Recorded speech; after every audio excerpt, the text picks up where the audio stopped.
All right, so we are going to go over the phases of photosynthesis. So photosynthesis should be a little bit easier since we've already done respiration. So let's start with the formula for photosynthesis. If I were here, I'd have you talk about it, but it is up here. So we take in 6 carbon dioxides, 6 waters. We use the energy from the sun, and we get glucose, C6H12O6, plus 6 oxygens. I'm hoping that you recognize this as the opposite of respiration, right? Respiration, we take glucose and add oxygen. It goes into the mitochondria, and we break it down into 6 carbon dioxides, 6 waters, and we produce ATP, right? Energy, right? Which is what sunlight is. So these are, opposite reactions. Photosynthesis is an anabolic reaction because it's building glucose. So it takes an energy input to do that through the sun. Whereas respiration is basically a catabolic reaction because we're taking glucose and breaking it down, thus producing energy in the form of ATP, right? So it's exergonic, and this is endergonic. It requires energy, okay? So what I like to do first is take a look at where does a plant get these things, all right? So let's take a look at, we know that a plant needs carbon dioxide. Where does it get that? It has to get that from the air, right? I've seen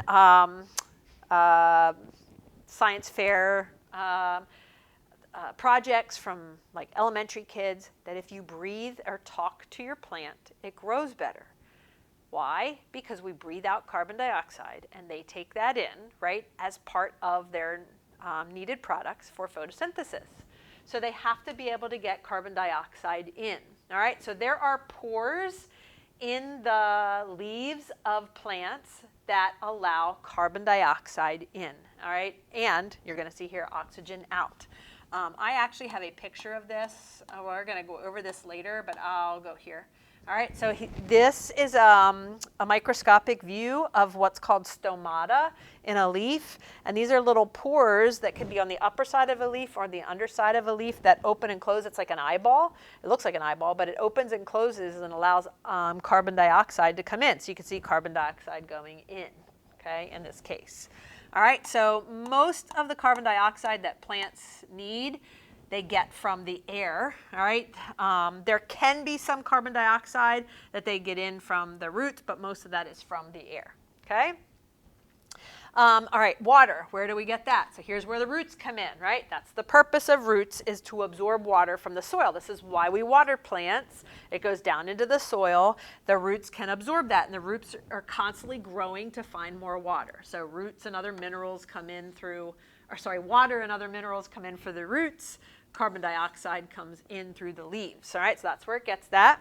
Sunlight is also absorbed by the leaves. This is why this organ is pretty important. For all plants should have leaves of some sort, because this is where we absorb sunlight, all right? So I'm going to talk a little bit about that sunlight here.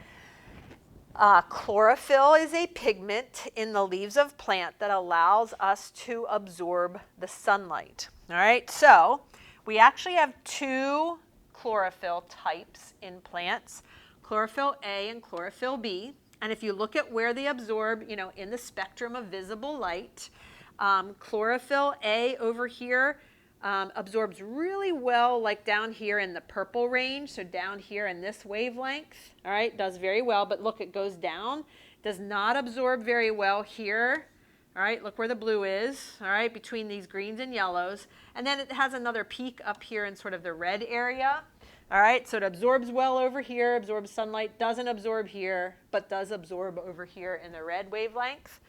Chlorophyll B, similar, it's just a little off. It goes like it's shifted a little bit more towards the green here with chlorophyll B, but again, it goes down here in the yellows and the greens. And then it has a little tiny peak up here in sort of the orangey area. All right, so that is a pigment that's found in plants to help them absorb the sunlight. That's the job of chlorophyll. Plants also have other pigments typically.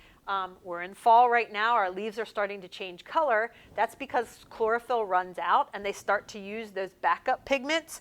And look at this. This is called a carotenoid, which is a group of other pigments. And it absorbs over here and then goes down. All right, so it absorbs sort of in this wavelength over here and then goes down. All right, so let's talk about this. Why are leaves green? Well, if they're using chlorophyll, you can see that it doesn't absorb very well in this green area. And so since it doesn't absorb that to undergo photosynthesis, it reflects it back, and we see that wavelength of light, all right, and the trees look green, right, or the leaves look green. When they change color, all right, they absorb here. They don't absorb. Look, there's no other peak here. They don't absorb in the yellows and reds. So depending on the type of carotenoid they have, they reflect yellows and reds back to us, and that's why our leaves change yellows and reds in the fall, because chlorophyll has run out, and now they start to use these backup carotenoid pigments.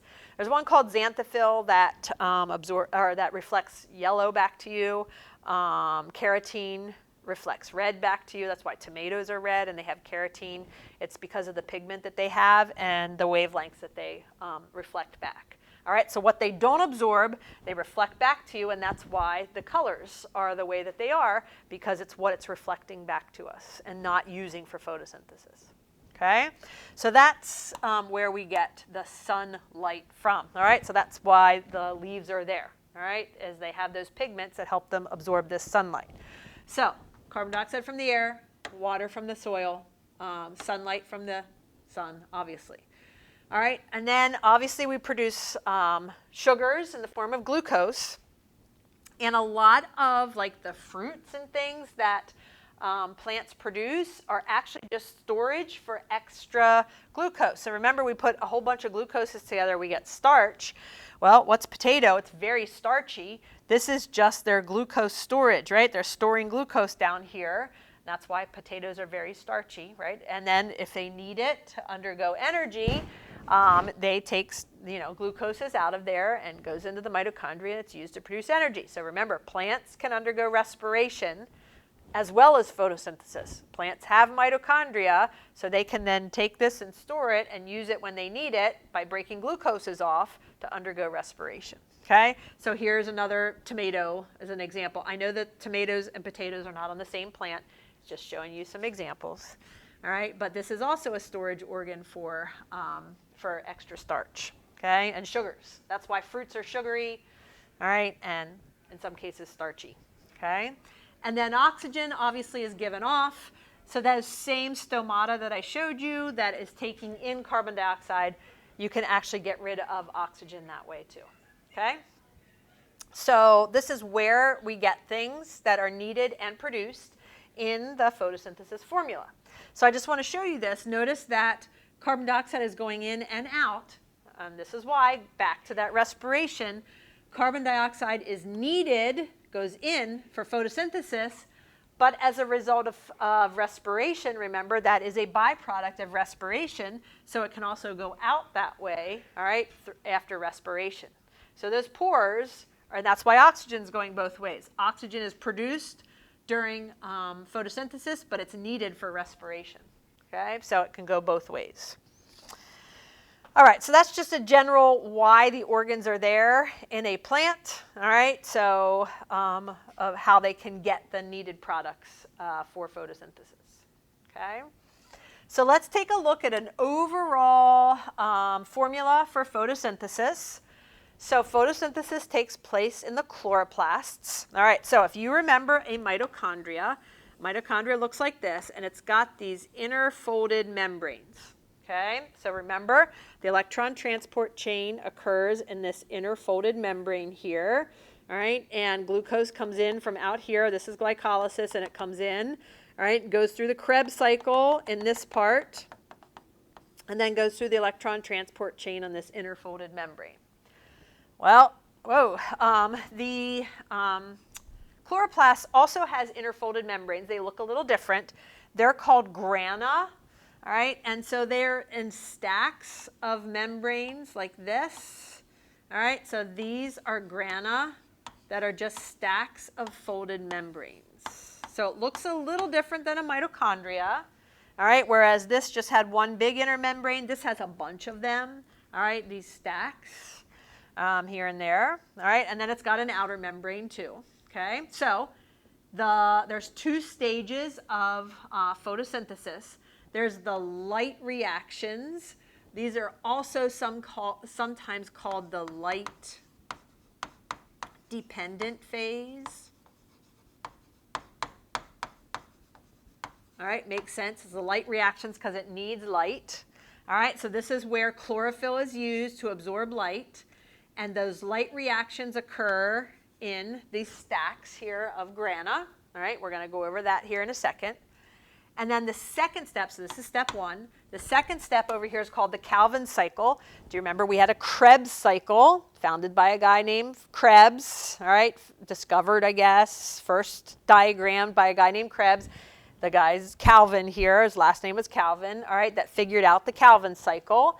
And this occurs in the cytoplasm part of the chloroplast. So just like the mitochondria had a cytoplasm, we called it the matrix. Over here, the cytoplasm part of the chloroplast is called the stroma. So the second step is called the Calvin cycle. It's also called the light-independent phase because it does not need light. Okay, so makes sense for a plant to have a time when it needs light to be able to do this, but in the dark, if there's no light out, it can still do this part of it, right? So it can build up this part, then do this part. Makes sense that there's a part that doesn't need light. All right, so the Calvin cycle is step 2, occurs in the stroma, all right, and does not need light. Step 1 is the light dependent, occurs in the grana, these stacks of membrane, and does need light. All right, so remember, photosynthesis, you need light, you need carbon dioxide, and you need water. All right, so look, the water is used in the light reactions. The carbon dioxide that it needs is used in the light or the Calvin cycle, the light independent. All right, so sunlight and water needed in the light dependent phase. The carbon dioxide is needed over here in the light independent phase or the Calvin cycle. Products, glucose and oxygen. The oxygen is produced in the light dependent phase.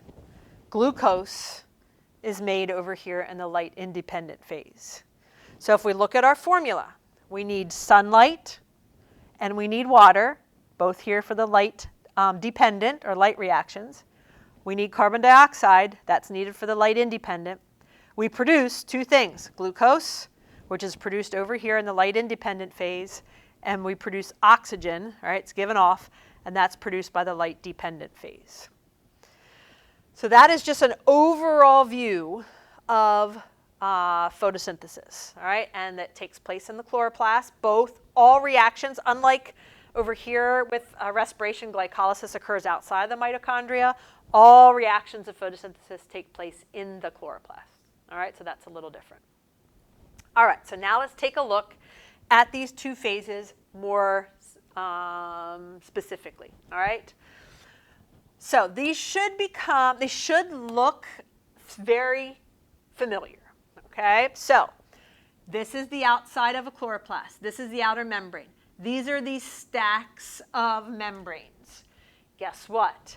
There are proteins embedded in the stacks of membranes. You should recognize these. There are different proteins. There's an ATP synthase enzyme. We saw this, I hope you remember, in the electron transport chain of respiration, okay? So I'm just going to go back here for a second. Remember that I said that these two formulas are opposite one another. So in respiration, we are going through several steps to break down glucose, right? And the last step is the electron transport chain, or oxidative phosphorylation, okay? Well, if these are opposite reactions, it makes sense that an electron transport chain, instead of happening last like it did in respiration, if we're doing the opposite reaction, now it should be first. So that's why this looks like this. This is exactly like the electron transport chain, all right? But it's happening first here instead of last because they're opposite reactions. So What we have are these embedded proteins. These photosystems have chlorophyll, all right? These proteins have chlorophyll that allows light to be absorbed to produce energy or to provide the energy for this process to occur. Notice what happens is that we take in, remember this step needs waters. We're taking in waters, we break them apart, we get those hydrogen ions that are transported into this inside space, all right, this grana. By the way, you'll also hear this called a thylakoid membrane. All right, so a thylakoid membrane is technically one stack, and if you put a whole bunch of them together, you have grana. All right, so a thylakoid is like one of the stack, like one book on a stack, and grana is a whole bunch of books. All right, so thylakoid is one book. When I put them together, then I get a grana. All right, so you'll hear this called thylakoid membrane. All right, so it's got these proteins embedded in the membrane, all right, just like those proteins were embedded in the inner membrane of the mitochondria. We have a couple proteins, dumb thing. This one is called photosystem 2. This one's called photosystem 1. Why, if they go this way, was this 2 and this 1? It's because they discovered this one first and then this one second, and they didn't go back and reorder them. So it's dumb. But this is photosystem 2, this is photosystem 1. All they do is absorb sunlight. So they use that sunlight to break apart water, all right, into hydrogen ions and oxygen. Oxygen is given off, right? So this is why oxygen is given off the light-dependent phase or the light reactions. This is why oxygen is given off, because we break apart water to produce hydrogen ions, and they stay inside this space. You can see light is coming. Electrons are also given off by breaking apart water, and those electrons get transported down a chain of proteins, just like they did in respiration. Remember, in respiration, the electrons came from NADH and FADH2, but now they're coming from breaking apart water, okay?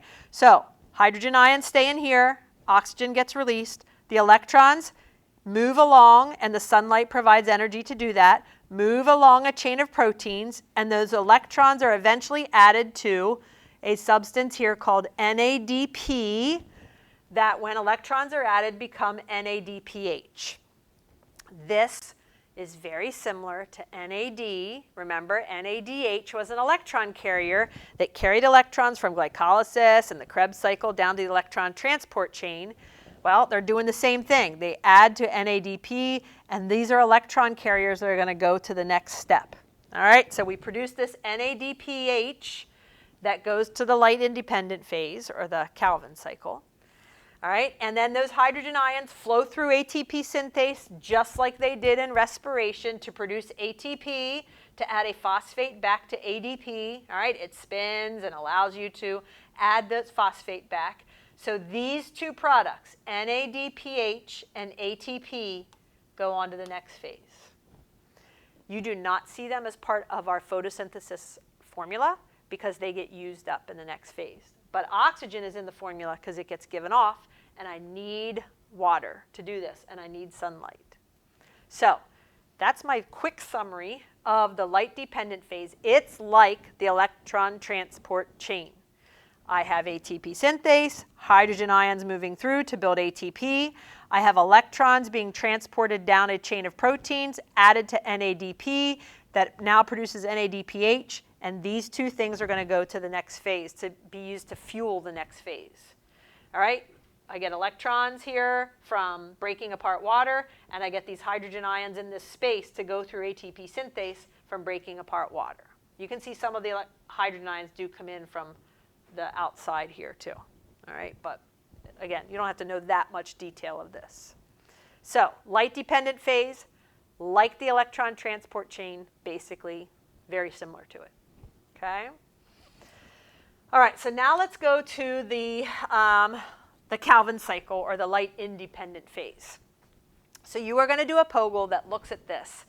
And there's a little bit of difference between this and your POGL diagram, and I'm going to explain why here. All right, in the formula, we need 6 carbon dioxides. I'm going to go through this and then tell you how it's different from the formula in your POGL. we need 6 carbon dioxides, all right? They come in, remember, through the leaves, all right?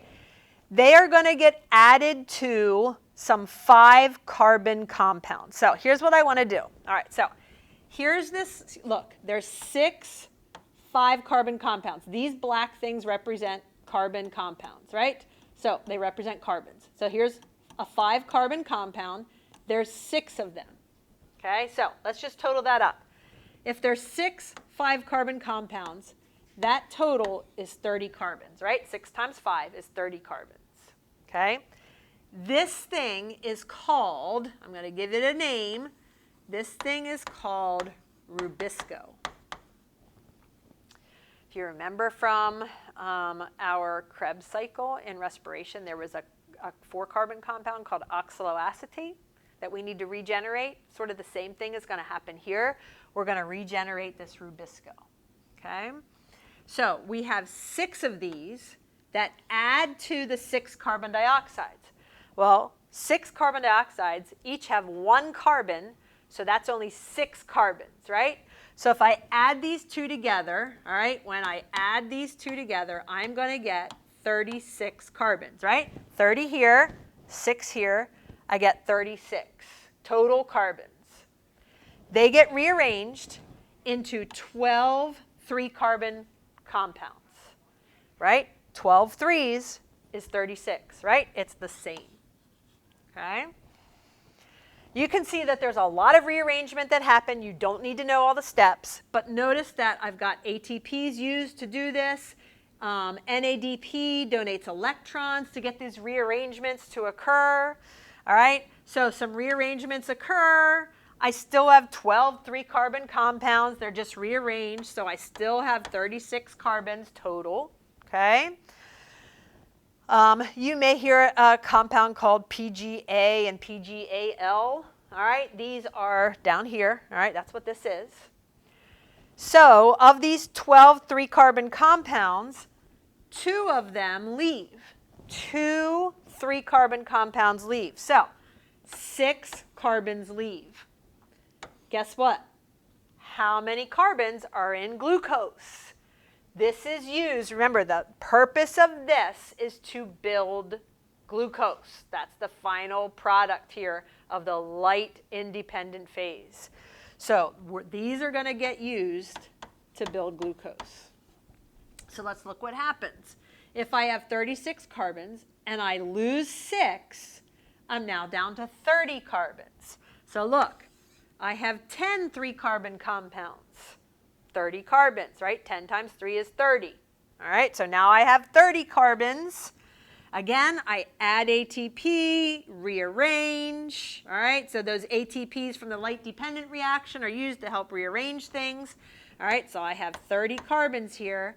They get rearranged back into 6 5-carbon compounds, which remember, have 30 carbons.